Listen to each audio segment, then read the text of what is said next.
Welcome to the deep dive. Picture this, a blazing hot September sun, thousands of people gathered, banners everywhere. You can almost feel the anticipation in the air. It's not a movie premiere, though. No, definitely not. It felt much more like a political storm brewing right in the heart of Tamil Nadu, a moment that honestly could really reshape things. Absolutely. So today, we're diving deep into what feels like a pretty seismic shift, certainly in Tamil Nadu politics, maybe even broader Indian politics. Yeah, we're talking about that huge rally in Tiruchy recently. Actor Joseph Vijay Chandrasekhar, everyone knows him as Thalapathy, officially kicked off his party's statewide tour there. And our mission today is really to unpack this moment for you. What exactly pushed a massive film star onto the political stage? What promises is he making that seem to be hitting home? And crucially, what does it all mean for the future of, well, one of India's most politically dynamic states? Right. So if you've ever wondered how someone makes that jump from screen icon to, well, political player, or how these grassroots movements really gain steam, this deep dive is for you. We'll look at the history, the current situation, and some really interesting questions popping up. It's such a classic Tamil Nadu story, isn't it? The whole actor-turned-politician thing. But this scene in Marakadai, Tiruchy, September 13th, 2025, Yeah. felt different. How so? Just the sheer scale, thousands packed in under that brutal sun, faces just full of hope, loyalty, and everywhere. Those banners for the Tamil Vetri Kazagam, the TVK with that rising sun logo. That visual, yeah, it says a lot. Vijay trading movie lines for political attacks, aiming straight at the ruling DMK, the Dravida Munnetra Kazhagam. Exactly. And this wasn't just a one-off rally. He made that clear. This is the start of a massive 3-month tour. 3 months. Oh. Yeah, hitting all 38 districts across Tamil Nadu, Yeah. building up steam for the 2026 assembly elections. He came out swinging right away, targeting the DMK and what he kept calling their unkept vows. So not just launching a party, but immediately setting up a direct challenge. Precisely. It's confrontational from the start. And the choice of Tiruchy, that wasn't accidental, right? This city has history. Oh, absolutely not accidental. Tiruchy is like this cradle of political moments in Tamil Nadu. Yeah. Way back in 1956, C.N. Annadurai, the DMK founder, decided right there to jump into electoral politics. Okay. And then M.G. Ramachandran, MGR, the AIA-DMK legend, he held his very first political conference there in 1974. It basically launched his political movement. Right. And Periyar, too, the social justice icon. Yeah, even Periyar drew inspiration from Tiruchy's, atmosphere. It's got this resonance. So Vijay actually mentioned this. He did. He told the crowd something like, if you kick off something in Tiruchy, it turns into a mega success, acknowledging that history directly. That's smart. It frames his effort as kind of continuing that legacy, add some weight. Definitely. It signals he sees himself as part of that lineage, not just some flash in the pan. To really get why this rally felt so electric, you have to understand Vijay himself. Joseph Vijay Chandrasekhar, born back in '74 in Madras. Son of a director, S.A. Chandrasekhar, so he grew up in the film world. Exactly. Child roles, then lead roles from the early 90s. Nalaya Tirpu was his debut lead, I think. But Puvu Nakaga in '96, that was the big one, right? That really made him a star. That was the breakthrough, yeah. And since then, 3 decades? 68 movies? Yeah. Huge hits like Gilly, Thupaki, Master. And the nickname Thalapathy Commanding General, where did that come from? It sort of evolved, Reflects his massive appeal. He connects with young people, families, pretty much everyone. It's not just a fan thing. It signifies leadership, almost. And he's one of the highest paid actors in India, so stepping away from that, that's a significant choice. It really is. It tells you there's some serious conviction there. It's not like he needed this. And the political seeds were planted early, weren't they, with the VMI? Yeah, the Vijay Yakam. Started back in 2008. Initially, it was just a fan club, like many actors have. It became more. Much more. It shifted into this welfare organization, building schools, running health camps, community stuff. The kind of groundwork that often signals bigger ambitions down the line. Quietly building a base. Exactly. And then by 2011, the VMI was actually backing the AIA-DMK in the elections. Showed he can mobilize people. And didn't his fans actually run for office themselves later? They did. October 2021, local body polls, they contested 169 seats and won 115. That definitely made people in Chennai sit up and take notice. It showed real organizational strength. Okay, so the groundwork was laid. Then came the official announcement. February 2nd, 2024, that's when he officially announced TVK, put out a video saying, I've decided to enter politics full-time. And he's quitting films. After one more, yeah. Thalapathy 69, scheduled for 2026. He said he'd retire after that. What's the core reason he gives? Frustration, mainly. He put it bluntly. Tamil Nadu deserves better. He talked Hmm. about needing real progress on education, health, equality, without what he called empty rhetoric. That resonates, I imagine.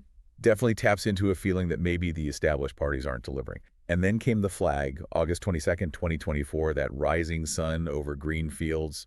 Symbolism is big here. Growth, renewal, yeah. But ideologically, what makes TVK different, it's not just another Dravidian party clone, right? He seems keen to avoid that label. They laid out their ideology at their first conference, October 27th, 2024, in Vikravandi. They call it secular social justice. Secular social justice. What does that mean in practice? It's like a blend. They're explicitly drawing on Ambedkarism, Yeah. anti-caste, social equality focus, and periorism, which is big on rationalism and self-respect in Tamil Nadu. Okay. And they've added a dash of Marxist thought, mostly around economic justice. So it's definitely a left-of-center platform, trying to carve out a distinct space. Interesting. And what about national politics? Alliances? Pretty clear stances there. Firm on the two-language policy Tamil and English only. That's a rejection of the central government's push for 3 languages, which usually means Hindi. A classic Tamil Nadu position. Very much so. And they've ruled out alliances with right-wing parties like the BJP. Locally, they see the DMK as the main rival. And alliances with others. Open to it, he says, but only as equals. Power sharing, not just tagging along. They've also put women's rights upfront pledges on safety, 40% job reservations. 40%, that's significant. It is. Shows a focus on structural change. And Vijay's vowed to fight corruption ideologically and politically. So the vision seems quite defined. Okay, so a clear vision, but back to the Tiruchy rally. Oh. It didn't all go smoothly, did it? The timing was way off. No, it was pretty chaotic, actually. Rally was meant for noon. His helicopter didn't land until nearly 5 p.m. 5 hours late. Yeah. And you had thousands of fans, remember, who'd been there since morning, baking in that heat. Water ran out. People were fainting. It got difficult. And the police had conditions, too. Oh, yeah. 23 strict conditions, no road shows, only a 25-minute speaking slot, things like that. The police presence was heavy. And then the sound system failed. That was the killer. Most of his 20-minute speech was just muffled. You could only catch bits and pieces unless you were right at the front. Hugely frustrating for everyone. Of course. Cue the social media speculation. DMK sabotage. Exactly. That narrative popped up fast. But, it was more likely just a technical glitch. These things happen at big events. Still, despite all that chaos, the message he did manage to get across seemed to land. Oh, absolutely. What people could hear was fiery. He went straight for the DMK's 2021 manifesto, called it a 505 promise behemoth. 505 promises. Where? And he just kept asking what has been implemented. He basically argued it had become a joke. That line of attack, focusing on unkept promises, really taps into a potential trust deficit. Right. Can you give some examples he used? Sure. He hit key ones. The promise to cut diesel prices by 3 rupees a liter hasn't happened. Prices are still over 90 rupees. That hits farmers, truckers, affects food prices. Everyone feels it. Okay, what else? The shift to monthly electricity billing. That was a big promise to help families manage costs, avoid shock bills. Still hasn't materialized. Families are stuck with erratic tariffs. Affects household budgets directly. Massively. Then education loan waivers. Promised relief for students drowning in debt. He said approvals were trickling out like monsoon rain in a drought year. Ouch. And with youth unemployment around 20%. Exactly. It feels like blocking young people's futures. He also brought up restoring the old pension scheme for government employees, another promise gathering dust, and the huge number, over 2 lakh, of unfilled government jobs. So the critique is big promises, little delivery. That's the core message. And it wasn't just state-level stuff. He localized it for Tiruchy, too. Smart. Made it relevant to the people right there. Yeah. He talked about neglect of agriculture in the area, clogged canals, subsidies not coming through, fields drying up, pointed to specific unfinished projects, like a planned incense stick factory in Srangam, just sitting there. Things people see every day. Right. And he hit hard on the environmental damage from unchecked sand mining along the Cauvery River. Said it erodes banks, drives up construction costs for ordinary people building homes. His phrase was, sand loot over people's roots. Powerful imagery. But the most explosive point was about that alleged kidney racket. Ah, yes, the scandal at the private hospital in Manachanallur. Exactly. Reports linking it to a DMK legislator. Stories of vulnerable people being exploited. Vijay didn't name the politician, but he posed the question. When those in power play with lives, who protects the poor? That's heavy. Hits a nerve about corruption and vulnerability. It really does. So after laying out all these grievances, he pivoted back to TVK's vision, but kept it practical. How so? Reiterated the pledges on women's safety, legal help, awareness, the 40% job quota, framed education, electricity, healthcare not as favors, but as basic rights. Contrasting with the DMK's approach. Explicitly.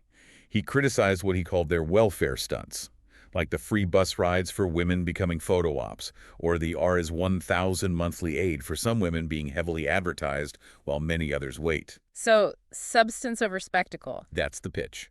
His line was something like, they shout free, free, but deliver chains. The crowd loved that. TVK's mantra, he said, is, practical promises, only what can be done will be done. No more 505-page fantasies. Apparently not. Just actionable steps. So despite the technical glitches, the rally still made waves. Oh, definitely. Online, it blew up. Fans shared clips. Party workers called it a huge success. Someone ironically tweeted, Vijay's voice muffled, but his message echoes loud, which kind of sums it up. Charisma trumping technical issues. What about the reaction from other parties? Pretty predictable. The BJP's state chief, Annadurai, dismissed it as weekend warrior politics. The DMK minister, KN Nehru, denied any sabotage, said they didn't create any obstacles. And the chief minister, MK Stalin. Silence so far, but the challenge has been issued, loud and clear, muffled audio or not. Okay, let's zoom out. This isn't the first time a movie star has entered Tamil Nadu politics. It's almost a tradition. It really is. You had MGR's incredible charisma building the AIA-DMK. Jayalalitha's commanding presence sustaining it. More recently, Kamal Hassan launching his party based on ideals. So Vijay fits that mold, but what makes him different, maybe? A wild card. He is a wild card. He's got this massive pre-existing network, those 85,000 fan clubs now turned into party units. That's huge. And he directly appeals to younger voters, that crucial 35% youth demographic looking for change. And there is a mood for change, beyond just star appeal. Seems like it. There's real discontent. Unemployment, especially for urban youth, is high, nearly 10%. Industrial growth isn't keeping pace with neighboring states. There's a perception, fair or not, that the big two Dravidian parties have become a bit complacent. So the ground might be fertile for someone like Vijay. Potentially, yeah. But the challenges are immense, translating fan cheers into actual votes across the entire state. That's the hard part. Especially against the established players. Right. The DMK and AIA-DMK together still command, what, 65% of the vote share, typically? Mm-hmm. For TVK to make a real impact, they probably need at least 10% to start swinging seats. Hence the talk of alliances, though he wants equal terms. Which is a bold stance for a new party. And they're already facing logistical hurdles, getting police permissions, cadres facing minor charges like unlawful assembly after events, hints of the pressure they might face. And the big question remains, can he go beyond the rhetoric? Exactly. He's good at landing punches on the DMK's record, but can he articulate clear positions on complex national issues, things like federal funding disputes or addressing serious allegations like vote theft? Can he transition from performer to policymaker? That's the million-dollar question, isn't it? It is. The tour continues now. His bus will be rolling from Tiruchy through temples, towns, coastal areas, collecting stories, trying to sell that vision of secular social justice. Echoing Periyar, Ambedkar, Kamraj, connecting to those historical figures again. Yeah, trying to weave it all together. It's definitely high drama, a superstar trying to write his own political script, but beneath it all is that serious call for accountability.